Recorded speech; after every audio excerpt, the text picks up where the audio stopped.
Welcome to yet another edition of Africa Focus here on Switch TV. I'm Lenny Rashid. Let's take a look at some of the stories we have prepared for you today. 21 people killed in a terrorist attack in Kenya's 14 Riverside complex. Protecting wildlife, forest rangers in the Central African Republic fight to protect themselves from rebels as they conserve the country's biodiversity. Lacrosse continues to gain popularity in the Pearl of Africa. Before we get into the main stories, let's take a look at other stories making the headlines around the African continent. Madagascar's Andry Rajoelina has been sworn in as the country's new president after a hard-fought presidential vote and complaints over electoral fraud. International leaders gathered in Antananarivo to watch the inauguration ceremony alongside crowds of people holding Madagascan flags and umbrellas to shelter from the sun. After a December 19 run-off vote, Mark Ravalomanana's team asked the court to nullify the results and submitted more than 200 complaints about balloting and vote counting. High Constitutional Court Chairman Jean Eric ratified results given that the Indian Ocean Islands Electoral Board, saying Rajoelina won 55.6% of votes versus 44.3% of Ravalomanana. The Indian Ocean Island nation, with a population of around 25 million people, is one of Africa's poorest. About 80% of the population lives on less than $2 per day. Congo's Constitutional Court confirmed Felix Tshisekedi's presidential election win, dismissing a challenge from another opposition leader who had accused him and the ruling party of stitching up the results. Second place Martin Fayulu had rejected the provisional tally for the Democratic Republic of Congo's election released last week, saying it was the product of a secret deal between Tshisekedi and the outgoing President Joseph Kabila to cheat him out of the clear win of more than 60%. Kabila and Tshisekedi's camp denied making any deal. However, in a swift rejoinder, Martin Fayulu rejected the court ruling and declared himself president in a move that could stoke further unrest. Large crowds attended the burial of Ahmed Hussein Suale, a Ghanaian investigative journalist who helped uncover corruption in football. Hussein Suale was shot 3 times by men on a motorbike while driving home from work in the capital Accra, said his production company Tiger IP1. He was a part of a team led by well-known undercover journalist Anas Aremayo Anas. The group created a well-known documentary that accused 77 referees and Ghana's then soccer chief Kwesi Nyantaki of taking bribes. Nelson Chamisa, leader of Zimbabwe's main opposition party, Movement for Democratic Change, has said there was an urgent need for dialogue with the government and all those detained to be freed. Dialogue is a very good thing, he said, for the issue of national healing and human rights and peace, as well as the fragile economy and re-engaging with the international community. Chamisa called the latest brutal crackdown by security forces on anti-government misconduct, where hundreds have been detained and activists are in hiding, total victimization. Several opposition politicians and rights activists remain in hiding as authorities try to track them down, lawyers and residents say. They accuse security forces of raiding homes at night and beating up suspected protesters, charges police and the army deny. Nigeria's government wants the country's top judge to be suspended pending the outcome of his fiercely disputed trial on corruption charges, a court was told on Tuesday. Chief Justice Walter Onoheng went on trial last week at the Code of Conduct Tribunal, where he is facing 6 charges relating to the non-declaration of foreign currency bank accounts. The case is politically charged as the government has been accused of trying to influence the judiciary by removing Onoheng, who would rule on any election disputes.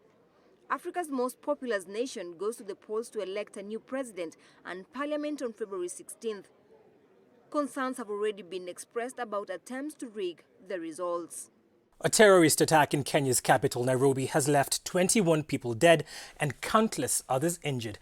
Al-Shabaab, a Somali Islamist group with links to Al-Qaeda, has claimed responsibility for the attack. According to Foreign Affairs Cabinet Secretary Monica Juma, the 14 Riverside Drive complex was targeted as it hosts a number of reputable establishments. While addressing the nation after the end of the siege, President Uhuru Kenyatta termed the attack as an act of cowardice and vowed to take stern action against the perpetrators of the heinous crime. As the clock clicked 12 Wednesday, the fight against terrorism had partially been won by a country that had been here before. I can now confirm that as of about 1 hour ago, the security operation at Dusit Complex is over and all the terrorists eliminated. But it is such words that give hope even to the wounded. The men at the helm of security in the country assured Kenyans that the situation was in control. Here at the 14 Riverside Drive in Westlands, one would see the police pace briskly, ambulances ready to respond to any eventualities. After all, they were here on a mission to save as many lives as possible. The police force and Kenya security forces were very meticulous in what they were doing the whole of yesterday from 2 o'clock or 3 o'clock up to a short while ago when they have completed this exercise. To have gotten out over 700 people out of that place, one would have to go in to understand and imagine what it took to get there. The operation was executed very well, swiftly, and very precisely. I am also here on behalf of my colleagues from the National Security Council, and you heard His Excellency the President this morning. This operation has now come to an end in phase 1. We are moving now to phase 2, which is handling the criminal aspects of this situation. Over 700 people were evacuated from the huge complex, a venue too large and built in such a complicated manner that every rescue operation was slowed down. According to the multi-sectoral agencies working on the disaster, 14 people lost their lives in the attack. However, the numbers might increase depending on the condition of the injured in various hospitals. For those who were injured yesterday, the numbers are, I think, about 18 or 15, I think are the exact numbers, and I don't want to get into the game of numbers. They were all evacuated and taken to hospitals, to Aga Khan, to MP Shah, to Kenyatta, and they've been well treated out there by the hospitals who have now learned how to prepare for emergencies. We have confirmation that 14 innocent lives were lost through the hands of these murderous terrorists, with others injured. The Riverside Attack commenced on the 15th of July at approximately 3 p.m. in a facility that plays host to several office buildings and a luxurious hotel. Hundreds were trapped inside the building, with some occasionally texting their loved ones, hoping that they would leave the building alive. According to this vendor, suspected Al-Shabaab militant had been frequenting the area for the past 3 weeks. Their ruse was that they were customers who wanted to enjoy a cup of coffee at the famous Dusit. Yeah, we've been seeing this car for the last 3 weeks. Yeah, we weren't sure what business we were doing around because we thought they are taxi Uber guys, but they're always tinted. So for the second week, and the second time they came, the third time they came, one guy alighted from the car. He went straight to Dusit. Yeah, he took akatuambia tumwangalilie gari. With about 14 people dead and others injured, Kenyans hope that this tragic event will leave them stronger than ever before. In Nigeria, many agencies offer surrogacy to couples struggling to conceive a child. The fertility business is considered taboo and operates in the shadows. But despite the country being highly religious and conservative, the surrogacy business is booming. Let's take a look. Every morning, Toyin gets her children ready for school. They are like any other children, except they were born with the help of a surrogate mother in India. Hoyen's 12-year struggle with uterine fibroids led her to turn to surrogacy. She has now opened an agency in Lagos to help other couples struggling to conceive by using surrogate mothers in Nigeria. Surrogacy is in Nigeria, and once you do it legally, you sign necessary papers, you get a lawyer, you get an agency like ours, we put you through the process, you are safe. And then at the end of the day, when the surrogate gives birth, the hospital hands over the baby to you directly. In Nigeria, there are no laws surrounding surrogacy. It is neither authorised nor prohibited. As a surrogate mother, Ada was given nearly €5,000 and accommodation during her pregnancy. At the time, her family had been under threat of eviction from their apartment, and Ada's husband decided to accept the arrangement. I almost gave my life for us to live where we were, because as at that moment, the courts were coming to drive families out of their houses and put their properties on the streets, and I didn't want to even think of that.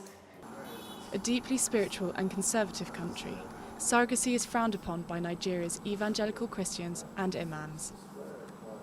And as for infertility, it is perceived as a divine punishment.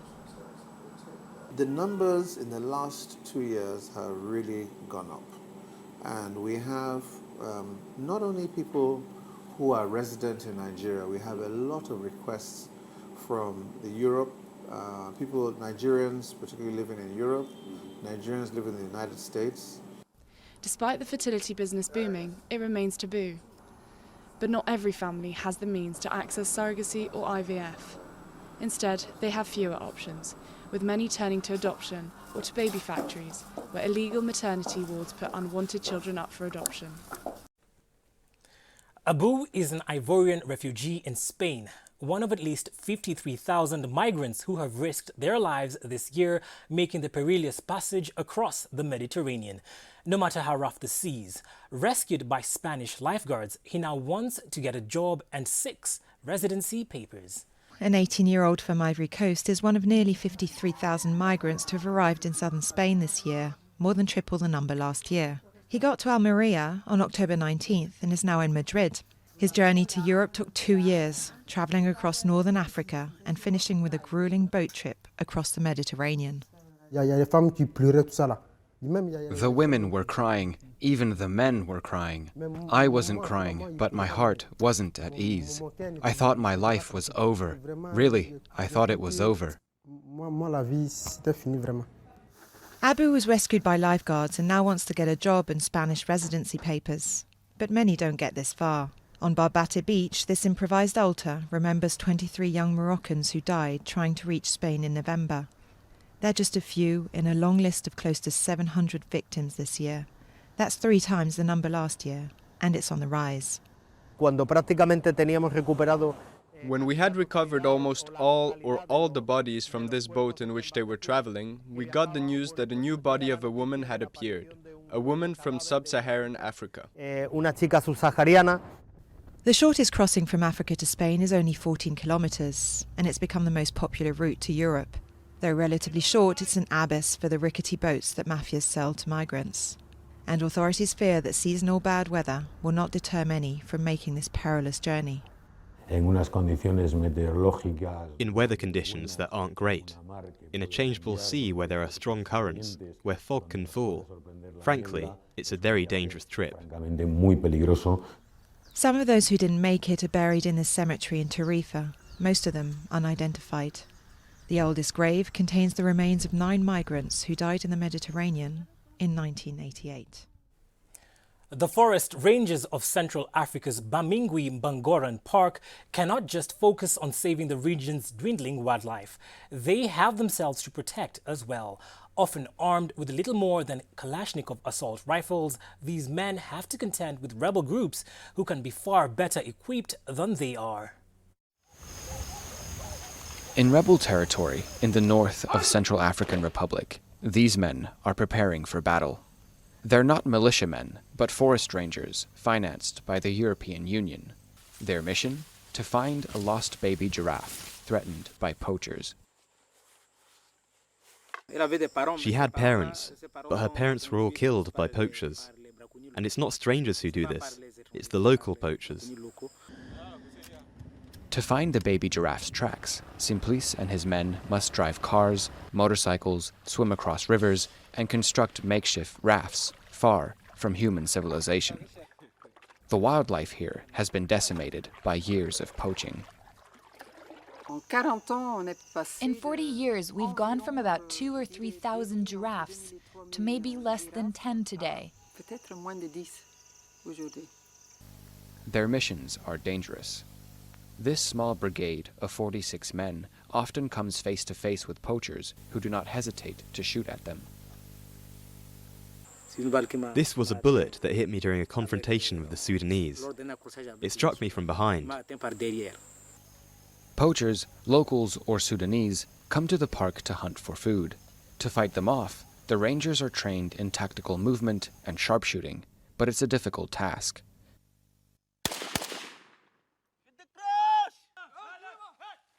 In a region with no courts or prisons, poachers arrested by authorities are systematically released after 2 days in police custody. Poaching is indeed a scourge we collectively have to fight. Coming up after the break.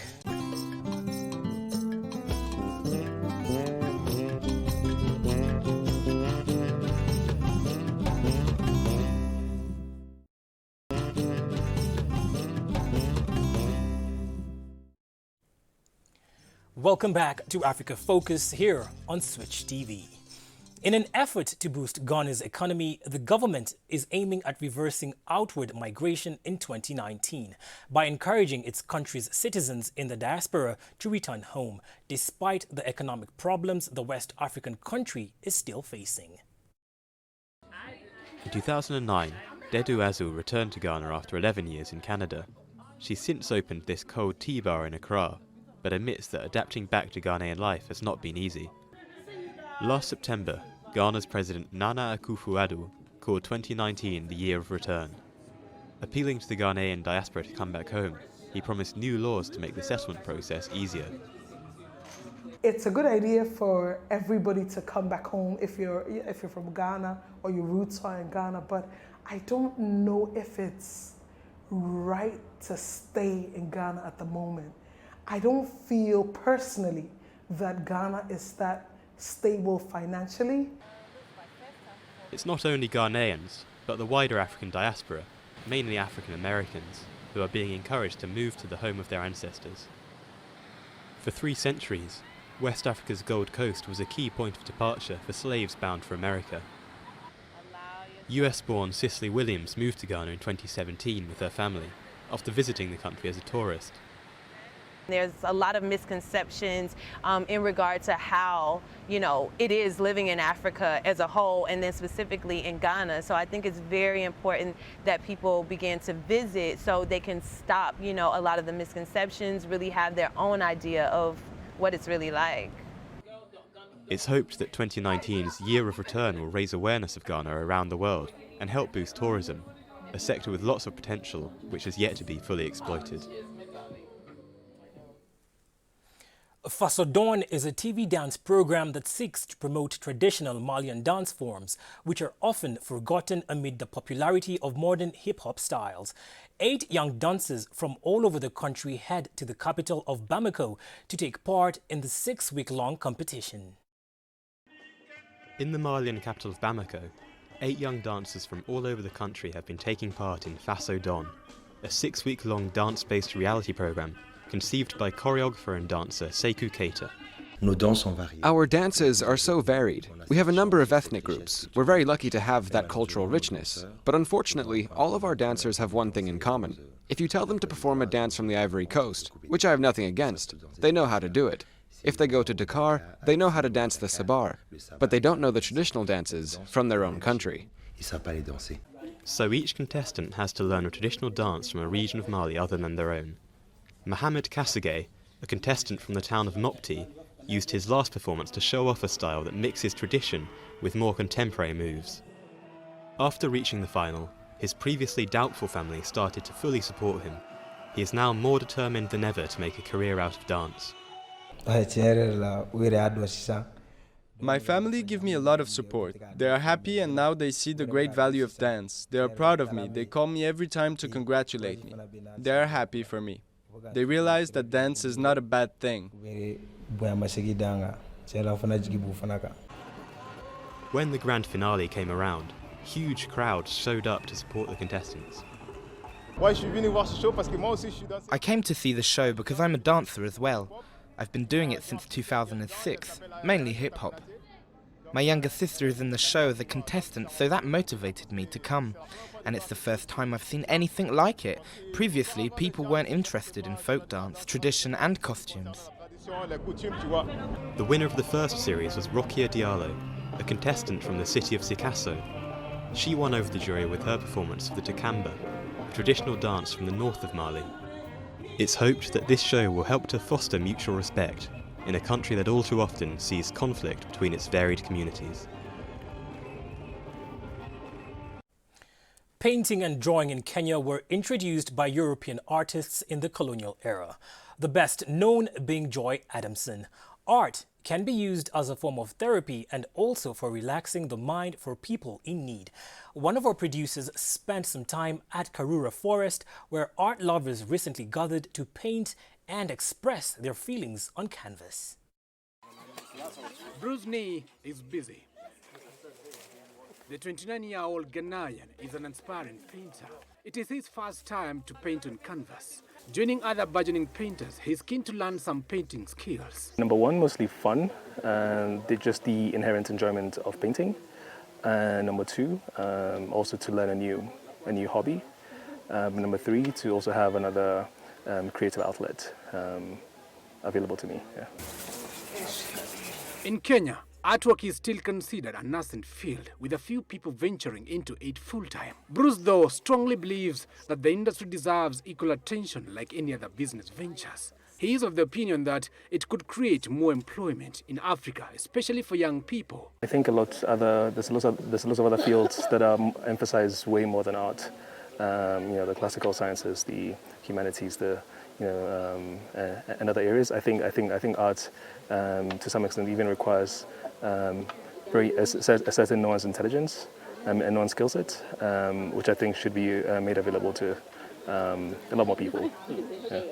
John Wamarite is one of these event organizers. He says the sole purpose of the event is to bring together art lovers. Someone at the end of the event, they have their own artwork that they have come up with, and they have done it according to their own ability, their own style, and it's something that someone at the end of the day is proud of. Painting an actual representation of an image is quite an uphill task. Acquiring resources for painting too is another challenge. It is costly, but that is not the main challenge. Most locals do not understand why should I buy such an expensive painting just to hang it on my wall. Maybe it's because they don't see the value in it. John is, however, hopeful that with time people will start appreciating art, and that art as a business will pick and create employment for many young people in the country. Lacrosse as a sport was initially played by Native Americans. Since then, the game has spread throughout the globe. Uganda is one of those countries that the sport is gaining in popularity. Uganda and Kenya are the only African nations affiliated to the Federation of International Lacrosse. But why is this game with its American roots proving to be a hit in Uganda? Let's find out.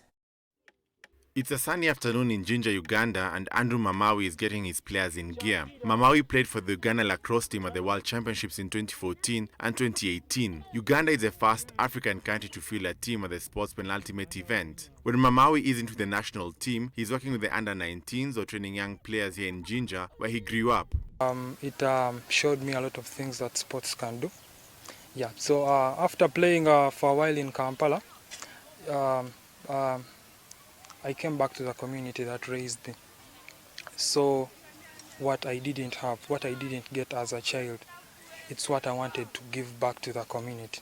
The sport was first introduced here in 2012 by an American representative of the Federation of International Lacrosse.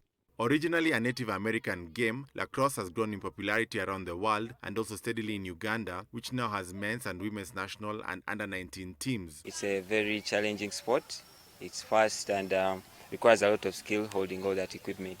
There's a helmet, gloves, a stick, a ball that is very heavy. It needs so much skill in handling it. So we expect if the kids take it up professionally, they could easily get a payment for it. And since Uganda is at the forefront, the rest of Africa is just waiting for us to expand. Funds to pay players, buy equipment, manage leagues, organize competitions, facilitate travel and eventually offer college scholarships are raised through the California-based Uganda Lacrosse Foundation or the Uganda Lacrosse Association, both formed to help support the country's niche community of players and fans. Mamawi believes that the survival of the sport here is directly dependent on how successful they are in getting young players in places like Jinja to catch the lacrosse bug. Goalkeeper Shafik Bwamwiki is already deep in Mamawi's net. I like lacrosse and I like to play goalkeeper, so in the future I want to be a world champion. Marie Stella Quaya, a midfielder, has already planned how to spend her future earnings as a professional player. I play lacrosse and I become one of the best players. I want to be paid for the school fees and if I study hard, if I finish, I want to get my own building. The Cranes, Uganda's national team, hope to play in the Olympics one day. They may just have enough time to achieve that ambition, given that the FIL sees 2028 as the year lacrosse return to the Summer Games. On this show, we love hearing from you, so get interactive with us on our various social media pages.